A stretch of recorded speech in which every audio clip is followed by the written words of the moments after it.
اس کا مقابلہ کیا، لیکن سکندر فتوحات حاصل کرتا گیا۔ تو اس کے بعد مصر میں ایک قلعہ ہے جو کافی مشہور تھا، وہاں پہ انہوں نے اپنے آپ کو مشہور کر لیا، لیکن سکندر نے اس قلعے کو بھی فتح کر لیا۔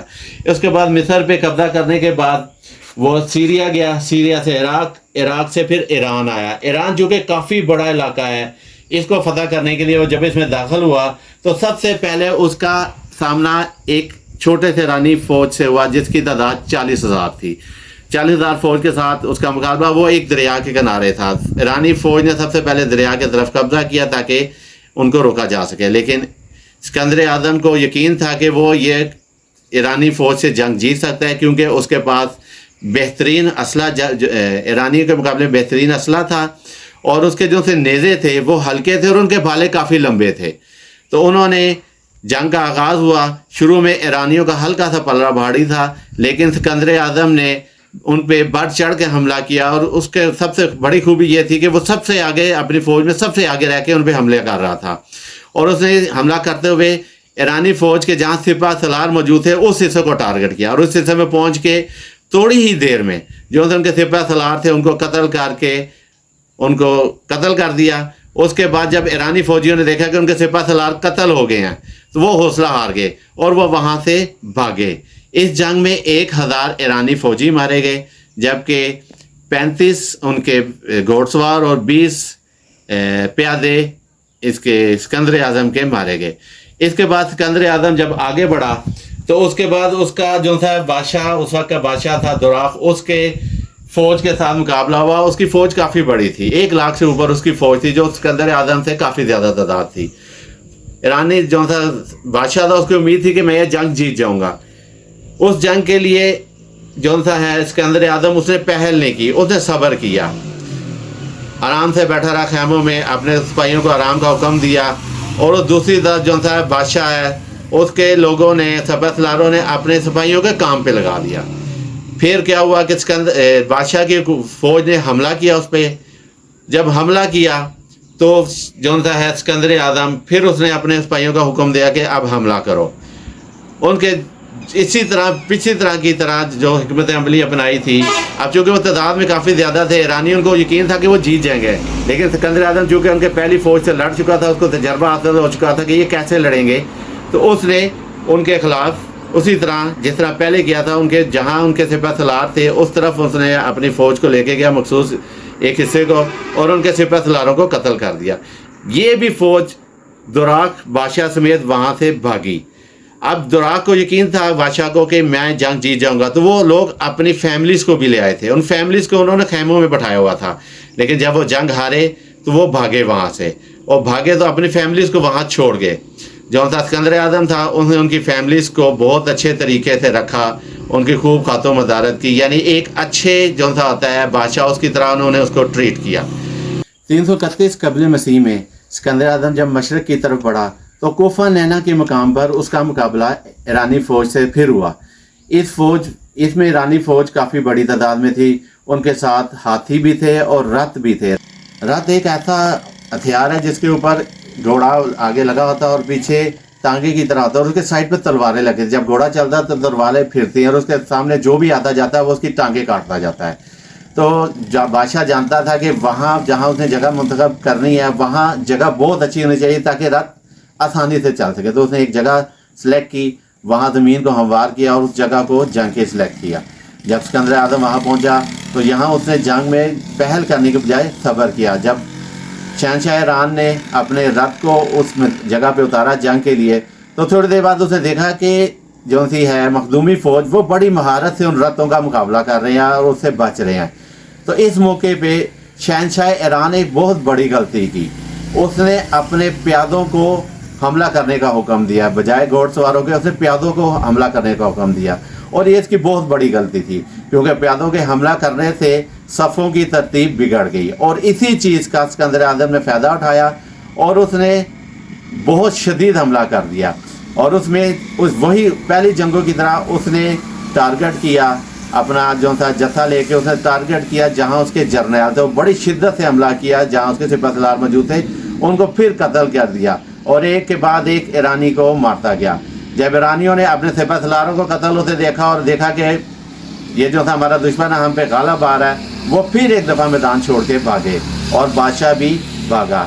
اسکندر اعظم نے ایک دفعہ کوشش کی کہ بجائے بار بار بادشاہ سے لڑنے کے اس کو گرفتار کر کے ایک دفعہ ہی گرفتار کر لوں تاکہ بار بار اس سے میں مقابلہ نہ کرنا پڑے، لیکن بادشاہ وہاں سے نکل گیا۔ خیر اس کے بعد جو تھا ایران کی بہت بڑے علاقے پہ جو ہے اسکندر کا قبضہ ہو چکا ہوا تھا، ایران کا کافی بڑا حصہ اس کے زیر قبضہ آ چکا ہوا تھا۔ تو اس کے بعد اب اس کی وہ پہلے والی حالت بھی نہیں رہی تھا، اب اس کے بعد ایک بہت بڑی فوج تھی، اب اس کی تعداد میں بتا چکا ہوں کافی اضافہ ہو چکا تھا۔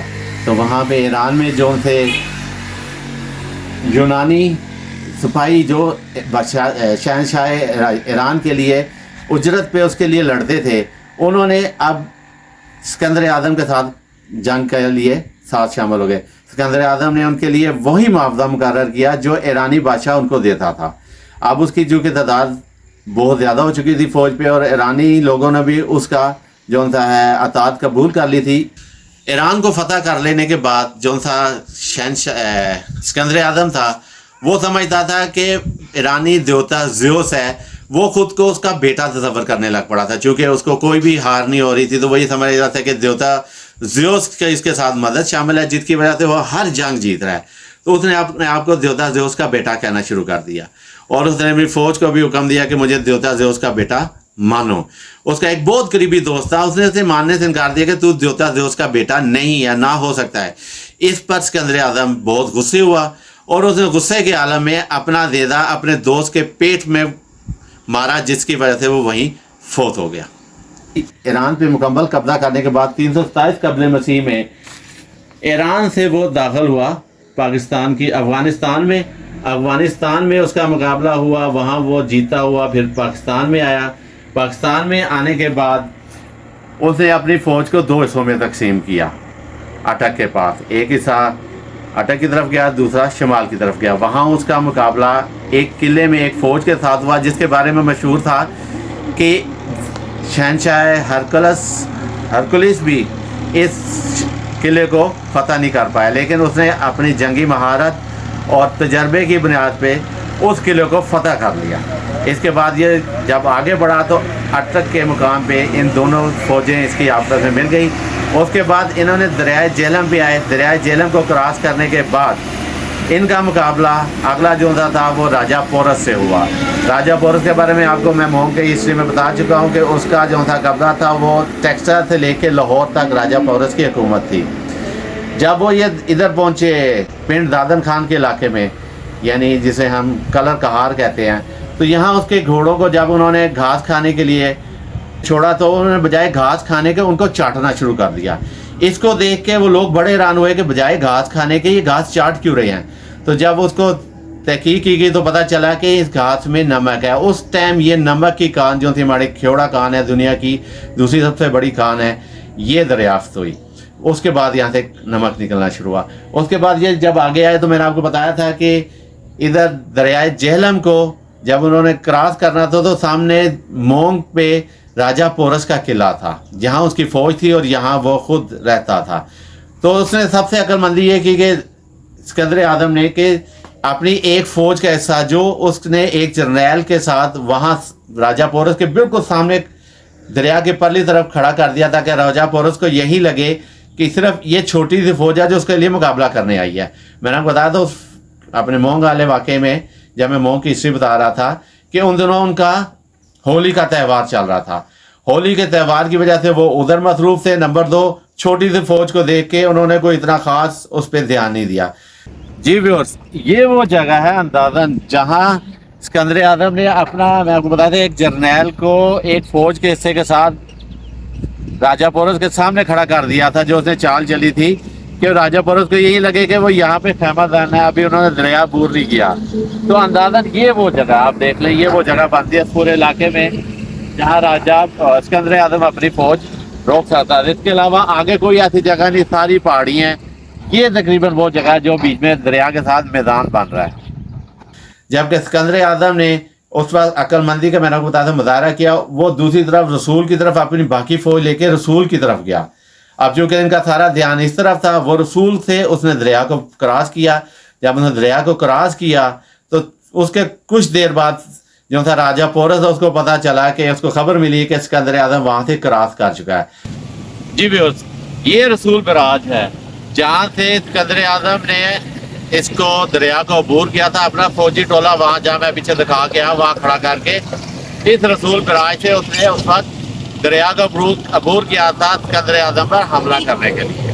اور میں آپ کو بتا چکا ہوں چونکہ راجہ پورس کے بارے میں کافی قصے سن کہتے ہیں بہت بہادر ہے. وہ راجہ پورس کو اس نے سامنے سے مقابلہ نہیں کیا بلکہ ایک سائڈ سے ہو کے اس نے اس پہ حملہ کیا. یہ وہ جگہ ہے جہاں سے اس نے رسول براج کو کراس کیا تھا. اب چونکہ اسکندر اعظم کو اس سے پہلے روکنا تھا، اس نے دریا نہیں عبور کرنا تھا، لیکن چونکہ وہ دریا عبور کر چکا تھا اس لیے اس نے ایک اپنا بیٹے کو ایک فوج کا حصہ دے کے اسکندر اعظم کے مقابلے کے لیے بھیجا. اب چونکہ اسکندر اعظم پہلے ہی کافی بڑے سے پیسے لا رہے تھے اور بادشاہوں سے لڑ کے آ چکا تھا یہاں تک، اس کا بہت زیادہ تجربہ ہو چکا تھا. تو یہ راجہ پورس کا بیٹا اس کے لیے ایک بچے کی طرح تھا. اس نے بہت جلد اس کی فوج کو اور اس کے بیٹے کو قتل کر دیا. اس کے بعد وہ قلعے پہ آئے، انہوں نے قلعے پہ حملہ کیا اور قلعے پہ حملہ کرنے کے بعد انہوں نے کچھ ہی دیر میں اس کی فوج کو شکست دی.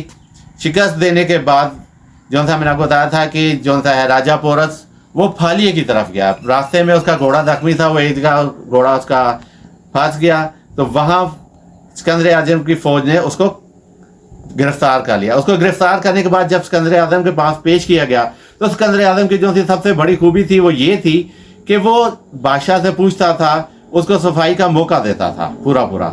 تو اس نے راجہ پورس سے پوچھا کہ بتاؤ تمہارے ساتھ کیا سلوک کروں میں. راجہ پورس نے کہا کہ آپ میرے ساتھ وہی سلوک کریں جو آپ بادشاہوں کے ساتھ کرتے ہیں. جنگ سے پہلے جو اسکندر اعظم ہے اس نے راجہ پورس کے بارے میں، اس کی بہادری کے بارے میں بہت سارے قصے سنے ہوئے تھے. وہ اس سے بہت متاثر تھا. اس جواب کے بعد وہ اس سے اور زیادہ متاثر ہو گیا.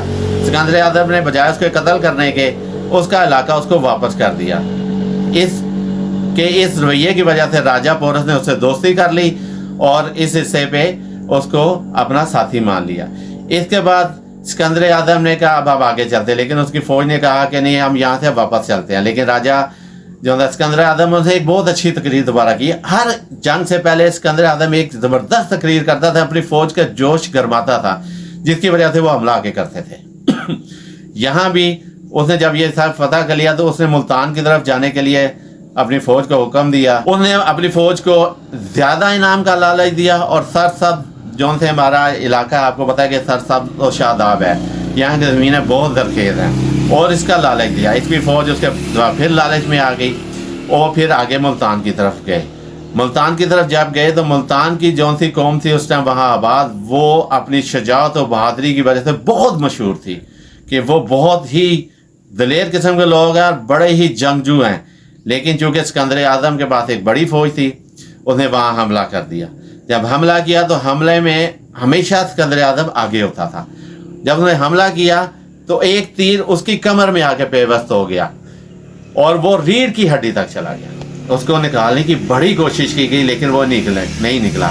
تو جنگ تو چونکہ انہوں نے جاری رکھنی تھی اور اس کو جیتنا تھا تو کیا کیا گیا کہ اس کے تیر کو کاٹ دیا گیا کہ تاکہ وہ جنگ جاری رکھ سکے اور ایک جنگ کا فیصلہ ہو سکے. کچھ دنوں بعد انہوں نے ملتان شہر کو فتح کر لیا. فتح کرنے کے بعد اب چونکہ ان کا بادشاہ زخمی ہوا تھا اس جنگ کے دوران تو یونانی بہت غصے میں تھے. تو ملتان کی گلیوں میں انہوں نے قتل عام کیا، ہر شخص کو انہوں نے مارا. اپنے بادشاہ کا زخمی ہونے کا انہوں نے بدلہ لیا. اس کے بعد جو اسکندر اعظم ہے اس نے پھر تقریریں کی کہ ہم آگے کی طرف جاتے ہیں، لیکن اس کی فوج نے کہا کہ جرنیلوں نے کہا کہ اس سے آگے ہم نے نہیں جانا، آپ چونکہ زخمی ہو چکے ہیں کافی، تو ہم یہاں سے واپسی کا رخ کرتے ہیں. شہنشاہ جو سا ہے اپنا اسکندر اعظم، اس کی وفات کے بارے میں 3 قصے جو میں آپ کو بتاؤں گا وہ کافی مشہور ہیں. کافی ہیں کہ اس کی وفات کیسے ہوئی، لیکن 3 ان میں سب سے اہم ہیں. پہلا یہ کہ جب شہنشاہ ایران کو اس نے شکست دی تھی تو اس کی جو تھی ایک شہزادی ہے رخسانہ، اس کے ساتھ اس نے شادی کی. رخسانہ کو شہنشاہ ایران کی خاندان کی تباہی اور ایران کو اس کا فتح کرنے کا اس کے دل میں بہت زیادہ غصہ تھا. آلدو کہ اس نے شہزادی کے لیے اپنے جتنے بھی خوشیاں اس کو دے سکتا تھا اس نے اس کو دی، ہر قسم کی سہولت اس کو دی، لیکن اس کے دل میں وہ غصہ تھا اور انتقام کی آگ تھی. تو اس کو جیسے ہی موقع ملا